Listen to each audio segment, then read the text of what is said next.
ప్రముఖ neuro surgeon why Srinivasarao గారు ఉన్నారు. నమస్కారం సార్. నమస్తే అండి. సో ఈ రోజుల్లో కనుక చూస్తే చిన్నపిల్లల్లో ఫిట్స్ అనే ఒకటి డిసీజ్ వస్తుంది. దానికి కారణాలు ఏంటి? ఫిట్స్ అనేది వాడుక భాషలో మనం ఫిట్స్ అంటామండి. దాన్ని మెడికల్ లాంగ్వేజ్లో సీజర్స్ అంటాము, ఆర్ ఎపిలెప్సీ డిసార్డర్ అంటాము. దానికి ప్రముఖ కారణాలు వచ్చేసి చిన్నపిల్లల్లో అయితే మరి at the time of birth, అంటే పుట్టిన ఎగ్జాక్ట్ ఆ టైంలో ఒకవేళ బ్రెయిన్కి సరిగ్గా ఆక్సిజన్ అందక ఏదైనా డ్యామేజ్ జరిగినా దాన్ని హైపాక్సిక్ బ్రెయిన్ డ్యామేజ్ అంటాం. అది one of the most primary reasons for seizures in పిల్లలండి. రెండోది వచ్చేసి ఫీవర్తో పాటు కూడా సీజర్స్ రావచ్చు. దాన్ని ఫెబ్రైల్ సీజర్స్ అంటాము. యూజువల్గా ఫెబ్రైల్ సీజర్స్ అనే కండిషన్ ఏదైతే ఉంటుందో అది up to 5 years age group వరకు ఉంటుంది. క్రమేణా దానికి మందులు అవి కంటిన్యూ చేసి ఫీవర్ కంట్రోల్ అవ్వడం, ఇన్ఫెక్షన్స్ ఏమన్నా కంట్రోల్ అయిపోతే ఆ సీజర్స్ అనేవి కూడా స్లోగా రిజాల్వ్ అయ్యే ఛాన్స్ ఉంటుంది.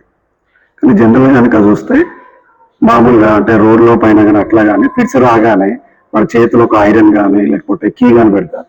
అది కరెక్టే ట్రీట్మెంట్ అంటారా, అంటే తాత్కాలికంగానే? అది లేదండి, దాంట్లో ఎటువంటి సైంటిఫిక్ బేసిస్ లేదండి.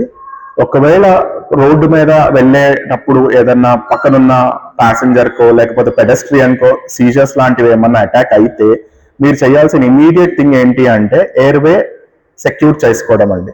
ఎయిర్వే సెక్యూర్ చేయడం అంటే పేషెంట్ ని లెఫ్ట్ లాటరల్ పొజిషన్, ఎడం వైపుకి తిప్పి పడుకోబెట్టి నోట్లో ఏదన్నా టంగ్ ఫాల్ బ్యాక్ అవ్వకుండా మెయింటైన్ చేయడము, ఇది మోస్ట్ ప్రైమరీ ఇంపార్టెంట్. తర్వాత వెంటనే దగ్గరున్న ఆసుపత్రికి తీసుకెళ్లడం అనేదే మీరు చేయాల్సిన ఇమీడియట్ మెజర్ అండి. చేతిలో తాళాలు గుర్తు పెట్టడము అనేది it has no scientific evidence that దానివల్ల ఫిట్స్ అనేవి తగ్గుతాయి అని ఎక్కడా కూడా ప్రూవ్ అయింది లేదు. ఈ రోజుల్లో కనుక చూస్తే వయసుతో నిమిత్తం లేకుండా మామూలుగా అంటే మా సాధారణ భాషలో చెప్పాలి అంటే వెన్నుపూస అరిగింది అంటే ఎందుకో ఇంత వయసుతో సంబంధం లేకుండా వెన్నుపూస అరగడం జరుగుతుంది ఈ రోజుల్లో. దీనికి ప్రైమరీ రీజన్స్ అనేవి చాలా ఇంపార్టెంట్ సార్. ఫస్ట్ థింగ్ ఏంటి అంటే ఇవాళ ఉన్న లైఫ్ స్టైల్ ఒక 50-60 సంవత్సరాల క్రితం ఉన్న లైఫ్ స్టైల్ లేదండి. 50-60 సంవత్సరాల క్రితం లైఫ్ స్టైల్ ఎట్లా ఉండేదంటే ప్రతి పర్సన్ అనేది ఫిజికల్ యాక్టివిటీ ఉండేది. ఆరోగ్యరీత్యా కూడా వాళ్ళు తినే తిండి ఇవాళ లేదు సార్.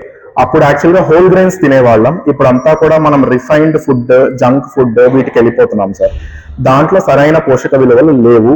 రెండో విషయం వచ్చేసి ఏంటి అంటే మనకు ఉండాల్సిన ఫిజికల్ యాక్టివిటీ అయితే ఇవాళ లేదు సార్.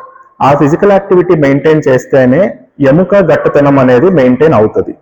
దీనివల్ల ఎర్లీ ఏజెస్ లో మాత్రమే, అంటే యాజ్ ఎర్లీ యాజ్ పాసిబుల్ దగ్గర 35-40 సంవత్సరాల దగ్గర నుంచి కూడా పేషెంట్స్ అనేది వెన్నుపూసలో the strength of the bone, అంటే బోన్ డెన్సిటీ అంటాం, బోన్ డెన్సిటీ అనేది తగ్గడం అనేది జరుగుతుంది. ఈ బోన్ డెన్సిటీ తగ్గడం అనేది more common in females, especially వాళ్ళ ఒక 45 years menopause, 45-50 years menopause start అయిన కాడి నుంచి వాళ్ళల్లో హార్మోనల్ లెవెల్స్ కూడా తగ్గిపోతాయి. ఆ హార్మోనల్ లెవెల్స్ ఎప్పుడైతే తగ్గడం మొదలవుతుందో వాళ్ళల్లో బోన్ అరగడం అనేది ఇంకా ఎక్కువ ఫాస్ట్ అవుతుంది అనమాట. సో ఇది కంట్రోల్ చేసుకోవాలి అనుకుంటే regular exercise, proper diet maintain చేయడం చాలా ఇంపార్టెంట్. బ్రెయిన్ ట్యూమర్ రావడానికి కారణాలు ఏంటి సార్? ఇప్పుడు బ్రెయిన్ ట్యూమర్ అనేది ఒక జనరలైజ్డ్ టర్మ్ సార్. దాన్ని మనం పర్టికులర్ గా దీనివల్లే బ్రెయిన్ ట్యూమర్ వస్తుంది అనేది ఎక్కడా కూడా ప్రూవ్ అయింది లేదు. రేడియేషన్ ఎక్స్పోజర్ ఒకటి ఇంపార్టెంట్ ఫ్యాక్టర్, దాంతో పాటు జెనెటిక్ ఫ్యాక్టర్స్ ఉంటాయి, ఎన్వైరన్మెంటల్ ఫ్యాక్టర్స్ ఉంటాయండి. ఈ మల్టిపుల్ ఫ్యాక్టర్స్ వల్ల బ్రెయిన్ ట్యూమర్ డెవలప్మెంట్ అనేది జరుగుతుంది సార్. అంతేగాని ఒక పర్టికులర్ ఫుడ్ వల్లనో ఒక పర్టికులర్ ఆక్యుపేషన్ వల్లనో బ్రెయిన్ ట్యూమర్ వస్తుంది అని అయితే ఎక్కడా ప్రూవ్ అయింది లేదు సార్. వెన్నుపూస కరెక్ట్ గా వర్క్ చేయడం కానీ లేదంటే కాళ్ళు కానీ ఏదైనా ఆర్గన్స్ పనిచేయాలి అంటే జనరల్గా డాక్టర్లు ఇచ్చే సజెషన్ ఏంటి అంటే ప్రాపర్ ఎక్సర్సైజ్ చేయడం అని. కానీ కొన్ని డాక్టర్లు కనుక చూస్తే ఒకరేమో 1 hour చేయాలి, వాకింగ్ 1 hour చేస్తేనే కరెక్ట్ గా ఫిజికల్ గా కరెక్ట్ ఉంటాం అంటారు, ఒకరు 40 minutes అంటారు. అంటే డాక్టర్లు ఇంత కన్ఫ్యూజన్ ఎందుకు వస్తుంది సార్? ఇప్పుడు మీరు అడిగిన క్వశ్చన్ అనేది ఒక జనరలైజ్డ్ క్వశ్చన్ సార్. ఒక పర్సన్ ఎట్లా అయితే వెయిట్ లో కానీ, హైట్ లో కానీ, కలర్ లో కానీ డిఫరెన్సెస్ ఉంటాయో అదే విధంగా అతని ఎక్సర్సైజ్ టాలరెన్స్ లెవెల్స్ అనేవి కూడా మారుతూ ఉంటాయి. ఒక పర్సన్ బహుశా ఒక 10 kilometers అదే పనిగా నడవచ్చు, కానీ that is not considered as normal. అదే ఇంకొక పర్సన్ 1 kilometer నడిస్తే అలసిపోవచ్చు. ఇది అనేది ఒక పర్సన్ టు పర్సన్ అనేది వేరియేషన్ ఉంటుంది. మన ఎక్సర్సైజ్ టాలరెన్స్ బట్టి మన duration of the exercise maintain చేయడం చాలా ఇంపార్టెంట్. రెండో విషయం వచ్చేసి the intensity of the exercise కూడా ఇంపార్టెంట్ సార్. ఇప్పుడు 20 సంవత్సరాల్లో చేసే ఒక టీనేజర్ కానీ ఒక 20 years ఓల్డ్ యంగ్ పర్సన్ ఎంత ఎక్సర్సైజ్ చేయగలుగుతాడో అంతే ఒక 45-50 years అతను కానీ ఒక 70 years పర్సన్ ని కానీ చేయమండం తప్పండి. సో ఎక్సర్సైజ్ టాలరెన్స్ అనేది మన హార్ట్ పంపింగ్ కెపాసిటీ మీద మెయింటైన్ అవుతుంది. దాన్ని బట్టి ఇండివిజువలైజ్ చేసుకోవాలి. అంతేగాని ప్రతి ఒక్కరికి కూడా ఖచ్చితంగా గంటే చేయాలి, ఖచ్చితంగా 45 నిమిషాలే చేయాలి అనేది ఎవరం కూడా మనం డిసైడ్ చేయలేము సార్. మీ దగ్గరికి రకరకాల పేషెంట్స్ వస్తుంటారు. మేము కూడా కొన్ని ఇంటర్వ్యూలు చేసినప్పుడు కొందరు డాక్టర్లు చెప్పారు ఏంటంటే కొందరు ఆల్కహాలిక్ కి అడిక్ట్ అవుతారు. ఆల్కహాలిక్ అడిక్ట్ అయ్యడం వల్ల నరాల బలహీనత వచ్చే అవకాశం ఉంటుంది. ఎంతవరకు కరెక్ట్ అండి? కరెక్ట్ అండి, దాంట్లో వాస్తవం ఉంది. ఆల్కహాల్ వల్ల ఏమవుతుందంటే వైటమిన్ డి కాంప్లెక్స్ మొత్తం అంతా థైమిన్ డెఫిషియన్సీస్ ఇవన్నీ సెట్ ఇన్ అవుతాయి. ఈ వైటమిన్స్ అనేవి మనకి చాలా ఇంపార్టెంట్ నరాల హెల్త్ మెయింటైన్ చేయడానికి. కంటిన్యూస్ ఆల్కహాల్ ఇంటేక్ అంటే ఆల్కహాల్ డిపెండెన్సీలో ఉన్న పేషెంట్స్ కి ఏమవుతుందంటే ఈ వైటమిన్ బి అబ్జార్ప్షన్స్ అనేవి కంప్లీట్ గా తగ్గిపోవడం వల్ల బ్రెయిన్ అనేది ఒక డ్యామేజ్ స్టేజ్ లోకి వెళ్ళిపోతుంది సార్. సో ఆల్కహాల్ తీసుకోవడం వల్ల నరాలు డ్యామేజ్ అవ్వడం అనేది వాస్తవం, దాంట్లో ఎటువంటి డౌట్ సందేహం లేదండి. కొందరు వల్ల కనుక చూస్తే షేక్ అవుతుంటాడు, దాన్ని ట్రెమర్స్ అంటారు మీ లాంగ్వేజ్ లో. అవును సార్. ఆ వ్యక్తి ఆల్కహాల్ తీసుకుంటేనే పర్ఫెక్ట్ గా పనిచేస్తున్నాడు, ఆల్కహాల్ తీసుకోకపోతే పర్ఫెక్ట్ గా పని చేయట్లేదు. అంటే దీనికి కారణాలు వేరే ఉండొచ్చు, కానీ దీన్ని ఏమనుకోవచ్చు మరి? సార్ ఇప్పుడు మీరు చెప్పిన సినారియో ఏంటి అంటే ఒక పేషెంట్ ఎవరైతే ఆల్కహాల్ కి డిపెండ్ అయ్యి ఉన్నారో, అడిక్ట్ అయ్యి ఉన్నారో, వాళ్ళు ఎప్పుడైతే బ్లడ్ ఆల్కహాల్ లెవెల్స్ తగ్గిపోతున్నాయో వాళ్ళు ఒక లెవెల్ ఆఫ్ మీరు అన్నారు చూసారా షేకింగ్ ఆఫ్ ద హ్యాండ్స్ అంటాం, దాన్ని ట్రెమర్స్ అంటాం. ఆ ట్రెమర్ స్టేజ్కి వచ్చిన తర్వాత మీరేమంటున్నారు, మళ్ళీ ఆల్కహాల్ తీసుకోగానే ఆయన ట్రెమర్స్ తగ్గిపోతున్నాయి అంటున్నారు. ఇది కరెక్ట్ పద్ధతి కాదు సార్. దీన్ని మనం విషంతోనే ఏదో విరుగుడు అంటారు చూసారా, ఆ సామెత ప్రకారం కరెక్ట్ కాదు. ప్రాక్టికల్ గా వ్యక్తిని చూసిన తర్వాతనే మీకు ఆ క్వశ్చన్ అడగడం జరుగుతుంది. అవును. అయితే ఇక్కడ జరగాల్సింది ఏంటి అంటే మనం ఆ పేషెంట్ ని ఆల్కహాల్ లెవెల్ నుంచి బయటకు తీసుకురావడం, అంటే ఆల్కహాల్ డిపెండెన్సీ స్టేట్ నుంచి బయటకు తీసుకొచ్చి కరెక్ట్ గా వైటమిన్ సప్లిమెంటేషన్స్ పెట్టి ఆల్కహాల్ డీఅడిక్షన్ చేయడం అనేది కరెక్ట్ ట్రీట్మెంట్ సార్. అంతేగాని మనం మళ్ళీ ఆల్కహాల్ ఇస్తే ట్రెమర్స్ తగ్గిపోతున్నాయి కదా అనేది కరెక్ట్ పద్ధతి కాదు. దానివల్ల మనం పేషెంట్ కి చెడు చేసిన వాళ్ళం అవుతున్నాం కానీ మంచి చేసిన వాళ్ళం కాదండి. అంటే రాబోయే జనరేషన్ కి అంటే మీరు ఎలాంటి సజెషన్ చేస్తారు? అంటే జనరల్ గా చూస్తే ప్రతి 10 మందిలో, అంటే మా సర్వే ప్రకారము ప్రతి 10 మందిలో ఒక వ్యక్తి కంపల్సరీ ఒక నరాల బలహీనత, వీక్నెస్ అనేది కనబడుతుంది. సో అలాంటివి పురోహితం కాకుండా ఉండడానికి, రిపీట్ కాకుండా ఉండడానికి వ్యక్తులు ఎలాంటి ప్రికాషన్స్ తీసుకోవాలి? మీరు చెప్పిన సమస్య మధ్యన మీరు అన్నట్టుగా ప్రతి 10లో 4-5కి ఆ సమస్యతోనే బాధపడుతున్నారు. దానికి తీసుకోవాల్సిన జాగ్రత్తలు ఏంటంటే ప్రాపర్ డైట్ మెయింటైన్ చేయడం, ప్రాపర్ ఎక్సర్సైజ్ చేస్తూ ఉండడం, స్ట్రెస్ లెవెల్స్ తగ్గించుకోవడం అండ్ వర్క్ లైఫ్ బ్యాలెన్స్ అనేది చాలా ఇంపార్టెంట్ అండి. కానీ అంటే ఆహార పద్ధతుల అలవాట్లు కనుక జనరల్ గా చూస్తే నాన్ వెజ్ తింటేనే మనుషులు స్ట్రాంగ్ గా ఉంటారు, లేదంటే వెజిటేరియన్ తీసుకుంటే మామూలుగా ఉంటారు. ఇప్పుడు ఈ రోజుల్లో కనుక లైఫ్ స్టైల్ వస్తే ఏ విధంగా ఉంటుందంటే సండే వచ్చిందంటే చాలు కంపల్సరీ నాన్ వెజ్ ఉంటారు. అంటే కూరగాయలు వెజిటేబుల్ అవాయిడ్ చేసి నాన్ వెజ్ తీసుకొస్తున్నారు. కొంత డాక్టర్లు ఏమంటున్నారంటే నాన్ వెజ్ లో కూడా వైటమిన్స్ ఉంటున్నాయి, అది తింటే ప్రాబ్లం ఏం లేదు అంటున్నారు. అది కరెక్టే అంటారు? నాన్ వెజ్ కంప్లీట్లీ రాంగ్ అని కాదు సార్.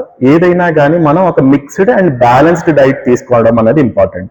ఆ బ్యాలెన్స్డ్ డైట్ లో మీరు proper proportion of carbohydrates, fats, proteins, దాంతో పాటు విటమిన్స్ అండ్ మినరల్స్ సార్. ఇందులో మైక్రో న్యూట్రియంట్స్ కూడా ఉంటాయి. ఇవన్నీ కూడా సమపాలల్లో ఉంటేనే దాన్ని మనం బ్యాలెన్స్డ్ డైట్ అంటాం.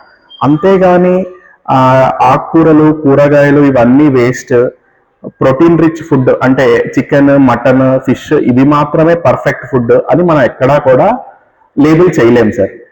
What we need to do is ఒక బ్యాలెన్స్డ్ డైట్ మెయింటైన్ చేయడం అనేది important, which includes proper portions of carbohydrates, proteins, fats, essential vitamins, minerals ఇవన్నీ కూడా సమపాలల్లో ఉండాలండి. ఒక 40 నుంచి 50 సంవత్సరాల క్రితం కనుక చూసుకుంటే ఆడవాళ్ళు కావచ్చు, మగవాళ్ళలో కావచ్చు, ఈ వెన్నుపూసకు సంబంధించిన వ్యాధికి సంబంధించిన లక్షణాలని ఉండేవి కావు. కానీ ఈ రోజుల్లో కనుక చూస్తే అది తరచుగా అయిపోతుంది. దానికి ఏంటి, దానికి కారణం ఏంటి? ఇది మనం ఇందాక డిస్కస్ చేసాం చూసారా సార్, ఇంతకు ముందు ఉన్నంత ఫిజికల్ యాక్టివిటీ ఈ మధ్యన ఉండట్లేదు. ఇంతకు ముందు తీసుకున్నంత ప్రాపర్ డైట్ అంటే హోల్ గ్రెయిన్స్ కానీ ఒక మన ఆహారపు అలవాట్లో వచ్చిన మార్పుల వల్లనే మనకి వెన్నుపూసలో ఉన్న గట్టితనం అంటే బోన్ మినరల్ డెన్సిటీ బిఎండి అంటాం, అది తగ్గుతూ వస్తుంది. దాని వలన ఈ సెడెంటరీ లైఫ్ స్టైల్ ఇంకొకటి రీజన్ సార్. దానివల్ల మనకి బోన్ మినరల్ డెన్సిటీ తగ్గడము, మీరు అన్నారు చూసారా నరాల బలహీనత, లేకపోతే మన వెన్ను ఎముకల్లో ఉండే వెన్నుపూసల్లో ఉండే స్ట్రెంగ్త్ తగ్గిపోవడము, ఒక బొక్క మీద ఒక బొక్క జరగడం, దాన్ని మా లాంగ్వేజ్ లో స్పాండిలోలిస్థెసిస్ అంటాం. ఇలాంటి సమస్యలన్నీ తరచుగా వస్తున్నాయి సార్ ఈ మధ్య కాలంలో. ఫైనల్ గా పక్షవాతం రావడానికి మీకు అంటే మీ లాంగ్వేజ్ చాలా కారణాలు ఉన్నాయి. కొందరు ఏం చెప్తారంటే వాళ్ళ తండ్రికి పక్షవాతం ఉంది, కొడుకు కూడా వచ్చిందంట. దాన్ని మీరు సమర్థిస్తారు, దానికి కారణాలు ఏంటి? సార్ ఇప్పుడు మీరు అడిగిన క్వశ్చన్ లో వ్యాలిడిటీ ఉంది. పక్షవాతం అంటే ఏంటి అంటే ఒక మెదడులో ఉన్న ఒక particular part of the brain కి రక్తం అందకపోవడం అనే దాన్ని పక్షవాతం అని మనం వాడుక భాషలో అంటామండి. దీనికి మెయిన్ రీజన్స్ వచ్చేసి ఏంటి అంటే మెయిన్ గా స్ట్రోక్ అనేది 2 రకాలు సార్. బ్రెయిన్ స్ట్రోక్ అనేది 2 రకాలు. ఒకటి బాగా బ్లీడింగ్ అయిపోయి ఏదన్నా బీపీ బాగా పెరిగి ఒక రక్తనాళం గట్ల చిరిగి బ్రెయిన్ లోపల రక్తం గడ్డ కడితే దాన్ని హెమరేజిక్ స్ట్రోక్ అంటాం. రెండో రకమైన స్ట్రోక్ ఏది అంటే ఒక పార్ట్ ఆఫ్ ద బ్రెయిన్ అంటే మెదడులో ఒక భాగానికి రక్తం వెళ్ళడం అనేది ఆ రక్త ప్రసరణ అనేది ఆగిపోతుంది అనమాట. దాన్ని ఇస్కిమిక్ స్ట్రోక్ అంటాం. అంబోలిక్ స్ట్రోక్, ఇస్కిమిక్ స్ట్రోక్ అంటాం. ఇది బేసిక్ గా 2 రకాల పక్షవాతం అనేది ఇవి. అయితే మీరు అన్నారు చూసారా తండ్రికి గనక పక్షవాతం ఉంటే కొడుకు గాని కూతురు గాని పక్షవాతం వస్తారు అని ఏదైతే అంటున్నారో దాంట్లో జెనెటిక్ ఇంక్లినేషన్ అనేది ఉంటుంది సార్, ఉండదు అని కాదు. దీంతో పాటు ఇప్పుడుండే లైఫ్ స్టైల్ డిసార్డర్స్ ఏవైతే ఉన్నాయో, ఫర్ ఎగ్జాంపుల్ డయాబెటీస్ కానీ, హైపర్ టెన్షన్ కానీ, హైపర్ కొలెస్ట్రాలీమియా కానీ, ఇవన్నీ కూడా చాలా ఇంపార్టెంట్ రోల్ ప్లే చేస్తాయండి. ఇప్పుడు షుగర్ వల్ల కానీ బీపీ వల్ల కానీ ఏమవుతుందంటే మైక్రో యాంజియోపతి అంటాం. అంటే బ్రెయిన్ కి సప్లై అయ్యే రక్తనాళాలు ఏవైతే ఉంటాయో వాటిల్లో మార్పులు అనేవి మొదలవుతాయి. కొవ్వు శాతం దాంట్లో పెరిగిపోవడము, దానివల్ల మన బ్లడ్ సప్లై బ్రెయిన్ కి ఏదైతే వెళ్తుందో ఆ రక్తనాళాలకు ఉండాల్సిన లూమెన్ డయామీటర్ తగ్గిపోవడము, వీటి వల్లనే మనకి స్ట్రోక్ అనేది మెయిన్ గా వస్తుంది. సో లైఫ్ స్టైల్ డిసార్డర్స్ క్రమేణా పెరుగుతున్నాయి, రోజు రోజుకి లైఫ్ స్టైల్ డిసార్డర్స్ అనేవి పెరుగుతున్నాయి. దీనితో పాటు జెనెటిక్ ఫ్యాక్టర్స్ కూడా చాలా ఇంపార్టెంట్, వాటికి కూడా ఒక మేజర్ రోల్ ఉందండి స్ట్రోక్ పథాలజీ. అంటే మీ ఎక్స్పీరియన్స్ లో కార్పొరేట్ హాస్పిటల్ ఏమైనా సర్జరీలు చేసి ఉంటారు, ఐ మీన్ అపోలో కావచ్చు, యశోద కావచ్చు, ఎన్నో హాస్పిటల్స్ ఉన్నాయి. వారితో కంపేర్ చేస్తే మన ఆర్వీఎంలో ఎలాంటి ఎక్విప్మెంట్స్ ఉన్నాయి, ఏమైనా అడ్వాన్స్ టెక్నాలజీ మషిన్స్ ఉన్నాయా? ఆర్వీఎం మెడికల్ కాలేజ్ లో state of the art technology ఉంది sir. It is no way less than any other corporate hospitals. And ఇక్కడ గుడ్ థింగ్ ఏంటి అంటే బిలో పవర్టీ లైన్ పేషెంట్స్ ఎవరైతే వస్తున్నారో లేకపోతే ఆరోగ్యశ్రీ కార్డ్ మీద చేయాల్సిన సర్జరీస్ అన్ని కూడా at par with the private hospitals జరుగుతున్నాయండి. ఇక్కడ మా దగ్గర మైక్రోస్కోప్ ఉంది, సియామ్ ఉంది. సో అన్ని మంచి ఫెసిలిటీస్ ఉన్నాయి. ఇక్కడ బ్రెయిన్ కి స్పైన్ కి సంబంధించి అన్ని ఆపరేషన్స్ జరుగుతున్నాయి. Thank you sir, thank you.